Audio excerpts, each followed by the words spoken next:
Good evening प्रिय विद्यार्थियों, मित्रों, सहयोगियों। स्मार्ट स्टडी विद गोरा सर में मैं आपका शिक्षक साथी मित्र अशोक गोरा। आज कक्षा 9 का एनसीईआरटी की जो आपके बिहाइव की बुक है वो हम लोग प्रारंभ करने वाले हैं। इस वीडियो सीरीज के माध्यम से इस संपूर्ण पाठ्यक्रम को हम लोग कवर करने का प्रयास करेंगे। सबसे पहले अगर आप लोगों ने आपके ही अपने चैनल स्मार्ट स्टडी को सब्सक्राइब नहीं किया है तो अवश्य कर लीजिए, क्योंकि इस वीडियो सीरीज के माध्यम से संपूर्ण सिलेबस को मैं आप लोगों के बीच में लेकर के आने वाला हूं। डिजिटल लर्निंग के इस प्लेटफॉर्म में आप सबका स्वागत है। आज हम लोग बिहाइव बुक के first chapter the fun they had उसके बारे में पढ़ना प्रारंभ करेंगे। इस वीडियो के माध्यम से मैं आपके लाइन टू लाइन हिंदी अर्थ जो है समझाने का प्रयास करूंगा।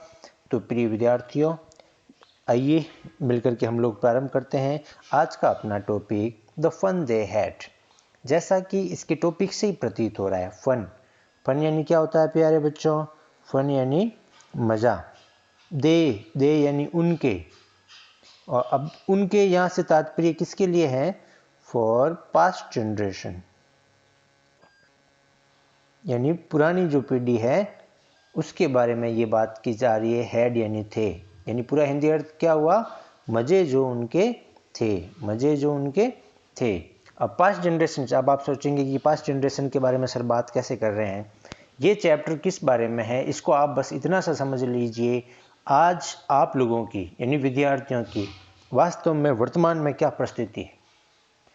क्या परिस्थिति है? बहुत से विद्यार्थी ऐसे होंगे जो अपने स्कूल को मिस कर रहे होंगे। अब स्कूल को मिस क्यों कर रहे होंगे? बिकॉज ऑफ कोविड-19 पैंडेमिक। कोविड-19 महामारी की वजह से we are unable to go to school. हम लोग सारे के सारे विद्यार्थी जो हैं वो स्कूल नहीं जा पा रहे। तो सबसे ज़्यादा हम लोग याद किसको कर रहे हैं कि पढ़ने वाले विद्यार्थी, कुछ मज़े के लिए आने वाले विद्यार्थी भी याद कर रहे होंगे कि भाई स्कूल जाते तो कितने मज़े होते। तो आज जैसे हम लोग सोच रहे हैं कि स्कूल को जितना याद कर रहे हैं, तो ये जो चैप्टर है, ये जो कहानी है, स्टोरी, ये स्टोरी फ्यूचर पर बेस्ड है, यानी भविष्य पर आधारित है। आज 2020 चल रहा है, ये आज से लगभग 150 साल बाद की ये कहानी है, यानी 2157 जो ईस्वी सन है उस समय की घटनाक्रम है कि किस तरीके से बदलाव आ जाएंगे। और उस बदलाव की शुरुआत आप अभी से देख सकते हैं, जिस प्रकार से आपके स्कूलें जो है वो डिजिटल लर्निंग पर आधारित हो गई है। इसी कड़ी में आपका स्मार्ट स्टडी चैनल भी आपसे सहयोग कर रहा है कि आप लोग जो है डिजिटल लर्निंग प्रारंभ करें। तो हो सकता है स्कूल का स्वरूप बदल जाए, टीचर्स का स्वरूप बदल जाए, और कंप्यूटर और टेक्नोलॉजी किस प्रकार से हमारे जीवन में महत्वपूर्ण होती जा रही है। तो फ्यूचर में हो सकता आने वाले कुछ सालों में स्कूल की जगह ऐसे जो है आप लोगों के वर्चुअल क्लासरूम ले ले, आपके टीचर्स जो है रोबोट्स हो सकते हैं, और मूविंग टेक्स्ट कंप्यूटर और मोबाइल के माध्यम से जैसे आज आप वर्तमान में पढ़ना प्रारंभ किया है, तो आने वाले समय में वो कैसे बदलाव आ सकते हैं, उन्हीं के बारे में ये चैप्टर है। यानी फ्यूचर का स्कूल ऑफ फ्यूचर, भविष्य की स्कूल कैसे होगी? लर्निंग थ्रू कंप्यूटर्स, कंप्यूटर के माध्यम से सीखेंगे। इस प्रकार का क्लासरूम हो जाएगा। हो सकता है आपको स्कूल जाने की ज़रूरत ना पड़े, आपके क्लासरूम आपके घर पे ही हो, और मूविंग ई टेक्स्ट हो, यानी कंप्यूटर के माध्यम से चलते फिरते जो है वो टेक्स्ट हो चलते हुए, और रोबोटिक टीचर्स हो, वर्तमान टीचर हो भी नहीं हो। तो ऐसी जब परिस्थितियाँ हो जाएगी तो किस प्रकार से जो है बदलाव आएंगे, उन्हीं के बारे में ये जो है कहानी है, जिसका शीर्षक है द फन दे हैड, मज़े जो उनके थे। यानी जो फ्यूचर की जनरेशन है वो पहले के समय की स्कूलों को याद करके किस प्रकार से उनके बारे में कल्पना करते हैं, उसी के बारे में अपना चैप्टर है द फन दे हैड। इस चैप्टर, संपूर्ण चैप्टर को लाइन टू लाइन जो है, पैराग्राफ टू पैराग्राफ आप लोगों को समझने का प्रयास करते हैं। चलिए पहले पैराग्राफ से प्रारंभ करते हैं। इस कहानी में दो किरदार मुख्य रूप से हैं। एक तो मार्जी नाम की लड़की है और एक दूसरा जो है वो टॉमी नाम का लड़का है। मार्जी और टॉमी जो है वो छोटी उम्र के हैं। मार्जी 11 साल की, टॉमी जो है वो 13 साल का है। तो उनके बारे में, उनकी क्या घटनाक्रम जो है उनके साथ में घटित होता है, उसके बारे में देखते हैं। द फन दे हैड, मज़े जो उनके थे। पहले सीन में क्या होता है? Margie even wrote about it that night in her diary. Margie ने इवन यानी यहाँ तक होता है। रॉट क्या है बच्चों? वर्ब की सेकंड फॉर्म है। राइट होती है वर्ब की फर्स्ट फॉर्म, राइट यानी लिखना, उसकी सेकंड फॉर्म रॉट, और second form of the verb किस में यूज होती है? सिंपल पास्ट टेंस में या पास्ट इंडेफिनिट टेंस में वर्ब की सेकंड फॉर्म यूज होगी। तो सेकंड फॉर्म यहाँ पर यूज ले रखी है। तो even wrote about it that night, उस रात्रि को उसने लिखा, इन हर डायरी, उसने अपनी जो दैनंदिनी होती है, डायरी यानी क्या होता है? दैनंदिनी। दैनंदिनी मीन्स क्या होता है? जो रोजाना के घटनाक्रम के बारे में कुछ लोगों को लिखने की आदत होती है, वो बहुत अच्छी आदत होती है। आप लोगों को भी बच्चों इस प्रकार की बातें अपनी डायरी में नोट करने की आदत अवश्य डाल देनी चाहिए। तो किसने लिखा अपनी डायरी में? मार्जी ने लिखा। ऑन द पेज हेडेड, एक पेपर पे, और उसकी हेडिंग जो है, शीर्षक क्या रखा? डायरी जब प्राय लिखी जाती है तो डायरी में डेट मेंशन की जाती है, यानी किस दिन का घटनाक्रम। तो वो डेट क्या है? 17 मई 2157। अभी 2020 चल रहा है, तो आज से लगभग जो है आपके 125 साल बाद के घटनाक्रम के बारे में है ये पार्ट है। मैंने पहले ही कहा था आप लोगों को। 17 मई 2157 को वो अपनी डायरी में क्या लिखती है? सी रॉट, उसने लिखा, टुडे, आज, टॉमी फाउंड, फाइंड की सेकेंड फॉर्म है, फिर से second form of the verb use हुई है simple past tense affirmative sentence में। Tommy found a real book, आज टॉमी को एक वास्तविक किताब मिली। अब रियल बुक डाल करके इन्होंने क्या है? मार्क ऑफ एक्सक्लेमेशन दिया है। मार्क ऑफ एक्सक्लेमेशन क्या हो गया? विस्मयादि बोधक चिन्ह लगाया। इन उनको बड़ा आश्चर्य होता है कि किताब मिली उसको। अब आज के समय में तो किताबें खूब सारी है, तो अपने लिए बड़ी आश्चर्य की बात नहीं है। तो आने वाले भविष्य में हो सकता है कि किताबों का अस्तित्व न रहे, तब उसे बड़ा आश्चर्य होता है कि उसने डायरी में लिखा, आज टॉमी को, आप लोग पता है, एक किताब मिली है नई। It was very old, it was, यह थी, अ वेरी ओल्ड बुक, बहुत पुरानी किताब थी जो टॉमी को मिली है। किताब किसको मिली? टॉमी को। और कौन जिक्र कौन कर रहा है? मार्जी कर रही है। मार्जीज ग्रैंडफादर वंस सेड, मार्जी के दादाजी ने, वंस, वंस यानी एक बार, शे की सेकेंड फॉर्म, से की सेकेंड फॉर्म क्या होती है? सेड, कहा था। उसके दादाजी ने कहा था, दैट, दैट यानी की, ये कंजक्शन के रूप में काम कर रहा है, तो की। व्हेन यानी जब, he was a little boy, he was, वह थे, अ लिटिल यानी छोटे, बॉय जब वे छोटे लड़के थे। कौन? मार्जी के दादाजी। तो हीज ग्रैंडफादर, उनके दादाजी ने कहा था, यानी मार्जी के भी दादाजी के दादाजी, यानी 3-4 पीढ़ी पहले की बात। टोल्ड हिम, उनको बताया था, that there was a time, यानी एक ऐसा समय था, यानी लगभग हम अभी जो हमारा वर्तमान का समय है, ये पीढ़ी 2-3-4 पीढ़ी बाद में अपने बच्चों को ये बताएगी, व्हेन ऑल स्टोरीज, जब सारी कहानियाँ, वर प्रिंटेड ऑन पेपर्स, सारी कहानियाँ किस पर प्रिंट होती थी? छपती थी, ऑन पेपर्स। जैसे आज वर्तमान में सब कहानियाँ किताबों में छपी हुई है, न्यूज़पेपर में छपी हुई है, तो कहानियाँ छपती थी। ऐसा किसने बताया? मार्जी के भी दादाजी के दादाजी ने। दे टर्न द पेजेस, दे यानी वे, यानी वो उस समय की पीढ़ी, 3-4 पीढ़ी पहले की, यानी आज की वर्तमान पीढ़ी, द पेजेस, और उन कहानियों को क्या करते थे? पेज पलटते थे उन किताबों के, प्रिंटेड जो बुक्स थी उनके। और पेज कैसे थे? विच यानी जो, किसके लिए प्रयुक्त हुआ है? For pages, which here refers to the pages, pages के लिए प्रयुक्त हुआ। विच वर येलो, और पेज कैसे होते थे? येलो, येलो मीन्स क्या होता है? पीले, येलो मीन्स पीला होता है। तो पेपर कैसे थे? पीले। एंड क्रिंकली, क्रिंकली मीन्स क्या होता है? सलवटेदार, यानी जिसके सलवटें पड़ी हुई हो। सलवटें यानी विच हैज मैनी फोल्ड्स और लाइन्स, जिनके बहुत सी लाइन और फोल्ड्स हो। एंड इट वॉज ऑफली फनी, अजीब प्रकार से, फनी, फनी यानी बड़ा मजाक क्या था, टू रीड वर्ड्स, शब्दों को पढ़ना, दैट स्टूड, जो रहते थे, खड़े रहते थे, स्टिल, स्टिल यानी विदाउट मूवमेंट, यानी बिना किसी गति के, गतिविधि के, यानी स्थिर कह सकते हैं। स्टिल यानी स्थिर, शब्द जैसे अब किताबों में स्थिर ही रहते हैं, और उनके समय में क्या हुआ? मूविंग टेक्स्ट थे, चलते हुए शब्द थे। They, the way they were supposed to, जैसा उनको सपोज भी किया था, माना जाता था। ऑन अ स्क्रीन, जैसा आज वर्तमान में स्क्रीन पर होते हैं कंप्यूटर के, वैसे उस समय नहीं थे। यू नो, तुम जानते हो। एंड देन, नो यानी जानना, एंड देन, देन यानी क्या होता है? तब। और ये इसका ऑपोजिट क्या होता है, नाउ यानी अब, अभी। Then when they turned back to the page before, जब वे पिछले पेज पे भी वापस जाते थे ना, it had the same words, तो अभी सेम वर्ड ही रहते थे, मतलब चलते, मूविंग टेक्स्ट नहीं थे किताबों में, मूविंग टेक्स्ट नहीं है तो वो ऐसी बात करते हैं। On it that it had when they read it at the first time, और जब पीछे पेज पढ़ते थे तब भी पेज के शब्द जो है वो के सेम ही रहते थे। तो in the starting of the paragraph मार्जी is explaining about the text book which was found by Tommy, Tommy के द्वारा प्राप्त की गई या टॉमी को जो किताब मिली है उसकी किताब के बारे में जिक्र करते हैं। देखिए चलिए सेकंड पैराग्राफ में, जी शेड टॉमी, शेड यानी कहा, से की सेकंड फॉर्म टॉमी, टॉमी ने कहा जी, जी किसके लिए प्रयुक्त हुआ है, मार्जी के लिए शॉर्ट जो वर्ड यूज में लिया गया है वो है जी। व्हाट अ वेस्ट, क्या बेकार बात कर रही हो। When you are thorough with the books, you are thorough, देखो थ्रू, थ्रू यानी क्या होता है, किसी के बीच में से।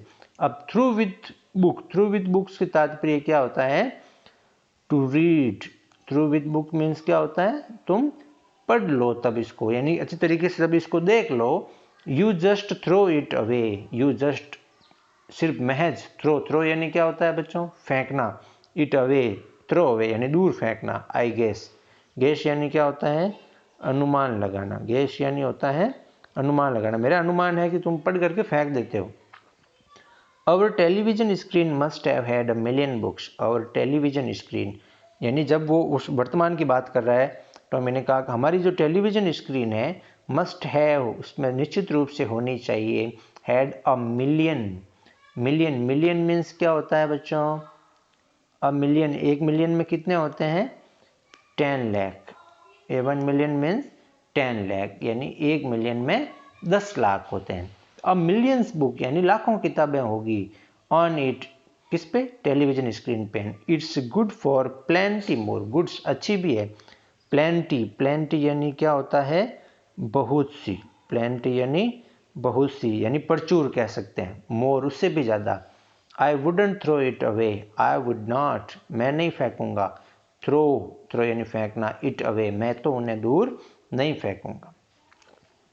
फिर अब कौन कहती है, अब बोलेगी मार्जी, मार्जी क्या बोलती है, सेम विथ माइन, माइन यानी मेरे साथ, यानी ये कौन सा पर्सन प्रोनाउन है, फर्स्ट पर्सन प्रोनाउन, आई, माई, मी, और रिफ्लेक्सिव प्रोनाउन क्या हो जाएगा, माइन, यानी मेरे साथ भी ऐसा ही है, मार्जी ने कहा। शी वॉज 11, और मार्जी कितने उम्र की थी, मार्जी जो थी, Margie was 11 and Tommy was 13 years old, Tommy कितने साल का था, 13 साल का था। And hadn't seen as many telly books as Tommy had, और had not seen, had not seen अभी मैंने कौन सा टेंस होगा, past perfect tense, past perfect tense, past perfect tense में क्या होता है, हैड प्लस वर्ब की कौन सी form, third form. Seen as many telly books, उसने उतनी, एज, एज यानी उतनी, जितनी, किसी कंपैरिजन के लिए, as many books as Tommy had, जितनी टॉमी ने किताबें देखी थी उतनी मार्जी ने नहीं देखी थी। ही वॉज 13, टॉमी कितने साल का था, टॉमी जो था वो 13 वर्ष का था। शी सेड, उसने कहा, किसने, मार्जी ने। Where did you find it, where did you find it, ये कौन से टेंस में पूछा गया बच्चों question, simple sorry past indefinite में या सिंपल पास्ट में पूछा गया है। वेयर डिड यू, डिड आने के बाद वर्ब की कौन सी फॉर्म आएगी, फर्स्ट फॉर्म आएगी। तुम्हें ये कहाँ मिली, इन माई हाउस, मेरे घर में मिली। He pointed without looking, point, point यानी क्या होता है, इशारा करना, पॉइंट यानी क्या होता है, इशारा करना, उसने इशारा किया, विदाउट लुकिंग बिना देखे हुए, क्योंकि वो उसमें मगन था। Because he was busy reading, he was, because यानी क्योंकि, ही वॉज बिजी रीडिंग, वो किताब को पढ़ने में व्यस्त था। इन द एटिक, उसने कहा कहाँ मिली मुझे, एटिक में। अब एटिक मीन्स क्या होता है, एटिक मीन्स होता है अटारी, एटिक मीन्स अटारी। अब अटारी कौन सी, ऐसा स्पेस घर में जो छत के नीचे होता है, जिसको हम लोग लोकल भाषा में प्रसिद्ध बोलते हैं, क्या बोलते हैं, प्रसिद्ध, है ना। तो उसमें जो है वो मुझे किताब मिली थी। What's it about, store room वगैरह में होता है इस प्रकार से, what's it about? It about, ये किताब किस बारे में? तो जवाब क्या आता है? स्कूल के बारे में। किताब किस बारे में थी? स्कूल के बारे में। इतना जैसे ही कहते हैं तो मार्जी जो है उसका एक्सप्रेशन कैसी रहती है? Margie was scornful. मुझे थोड़ा सा बड़ा अजीब लगता है, यानी धिक्कार वाली जो है भावना व्यक्त करते हैं, एक्सप्रेशन, वो उसने व्यक्त की स्कूल के बारे में। स्कूल के बारे में। What's there to write about school? What's यानी क्या है, व्हाट इज देयर, ये इस प्रकार से शॉर्ट करके लिखते हैं बच्चों। तो ये किसका शॉर्ट फॉर्म है? व्हाट इज का। What's means what is, there to write about school, school के बारे में क्या लिखना? आई हेट स्कूल, मुझे तो स्कूल में बिल्कुल भी पसंद नहीं है, मैं स्कूल से घृणा करती हूँ। अब वो क्यों करती है? क्योंकि उनका स्कूल जो आज वर्तमान में आपका जिस प्रकार का स्कूल है, ऐसा स्कूलों का अस्तित्व उस फ्यूचर में बिल्कुल भी नहीं था। उनका घर ही उनके लिए स्कूल है, वहीं पर स्कूल बना हुआ है, वहीं पर टीचर, रोबोटिक टीचर्स वगैरह हैं। अब आज आप लोग स्कूलों में आ रहे हो, स्कूलों में मज़े भी करते हो, पढ़ते भी हो, खेलते भी हो, प्रार्थना भी करते हो, सारी गतिविधियां करते हो, तो आपको रोचक लगती है। लेकिन वही स्कूल जब आपके सिर्फ घर में ही सिमट करके रह जाएं तो उतनी अच्छी नहीं लगती। तभी उसने मार्जी ने कहा स्कूल के बारे में क्या होगा, मुझे तो स्कूल पसंद ही नहीं है। मार्जी ऑलवेज हेटेड स्कूल, ये हेट की यहाँ पर कौन सी फॉर्म आ गई? सेकंड फॉर्म, है ना। मार्जी ऑलवेज हेटेड स्कूल, मार्जी हमेशा स्कूल से घृणा करती थी। बट लेकिन नाउ यानी अभी, she hated it more than ever, और अब जो है उसने पहले से भी ज़्यादा, एवर यानी कभी, उससे भी ज़्यादा, सबसे ज़्यादा आज वो उस समय घृणा करती है। The mechanical teacher had been giving her test after test in geography, और इसका कारण क्यों है? क्वेश्चन आपसे अगर शॉर्ट क्वेश्चन पूछ ले, why did मार्जी hate school, मार्जी school से घृणा क्यों करती है? बिकॉज हर मैकेनिकल टीचर, उसका जो तकनीकी शिक्षक है, हैड बीन गिविंग हर, वो उसको बार बार दे रहा था test after test in geography. कौन से सब्जेक्ट में उसके टेस्ट लिए जा रहे थे? जियोग्राफी में। जियोग्राफी कौन सा सब्जेक्ट होता है बच्चों? भूगोल। तो भूगोल सब्जेक्ट है, उसमें बार बार उसके her teacher was giving her test after test, उसके अध्यापक जी बार बार उसके टेस्ट ले रहे थे। And she had been doing worse and worse. Worse कौन सी डिग्री है? कंपेरेटिव डिग्री है। बैड यानी बुरा, उसका कंपैरिजन, बैड यानी बुरा और उससे ज़्यादा बुरा वर्स, और सुपरलेटिव डिग्री क्या होती है? Worst, WORST।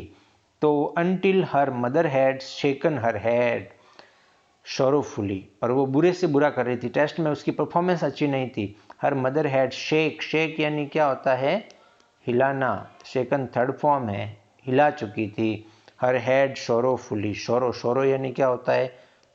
दुख, शोरो यानी दुख, और इसका ऑपोजिट होता है जॉय, खुशी। तो सोरोफुली, दुख से उसकी माँ भी दुखी हो गई। And sent for the county inspector, और आखिरकार उसकी माँ ने क्या किया? सेंड यानी तो भेजना होता है, इसके आगे फॉर लगने से सेंड फॉर यानी क्या होता है? बुलाना। काउंटी इंस्पेक्टर, आखिर में तंग आकर के उसकी माँ ने काउंटी इंस्पेक्टर मतलब उसका इंस्पेक्शन करने वाला, मशीन की जांच करने वाला। मशीन से तात्पर्य क्या है? रोबोटिक टीचर, जो मार्जी का टीचर था रोबोट, उसकी जांच करने के लिए। तो प्यारे बच्चों, आज की इस वीडियो में हम लोगों ने अभी तक 3 पैराग्राफ पढ़े। नेक्स्ट वीडियो में इससे आगे का पार्ट पढ़ेंगे। तब तक आप लोग इसके अच्छे से वर्ड मीनिंग लिख करके और इसको समझने का प्रयास कीजिएगा। और हाँ, चैनल को सब्सक्राइब करना बिल्कुल भी नहीं भूलें। Thank you.